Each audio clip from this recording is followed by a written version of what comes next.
ఏడుస్తురు guys, serious చూసి చూసి ఏడుస్తురు guys ఇల్లు. ఇగో డెడికేటెడ్ చైల్డ్, ప్యాంట్కి టాప్ సంబంధం లేదు కానీ ఇప్పుడు రీల్ చేస్తుంది మరి, జస్ట్ రీల్ కోసం వేసుకుంది గైస్. సో పొద్దున్నుంచి శారీ కట్టుకుంది. ఆ శారీని అడిగినా సరే 2 రీళ్ళు వేసుకుంటా, నేను 2 రీళ్ళు వేసుకుంటా ఇప్పుడు అని చంపుతుంది. 2 రీళ్ళు చేపెట్టు ఈ పాట చేద్దాం. నేను మళ్ళీ ఒక్కటి చేయొచ్చు కదా గైస్, ఒక్కటి చేయ, అందరం కలిసి చేద్దాం. మా 4 మునిగితే నేను ఒక్కదాన్ని మునగదు అంటే ఎందుకు మాట్లాడతలేదంటే నా వాయిస్ ఇంత వస్తుందని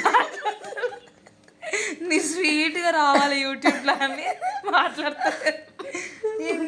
ఏమో కూడా సేమ్ యూట్యూబ్లో పెట్టుకొని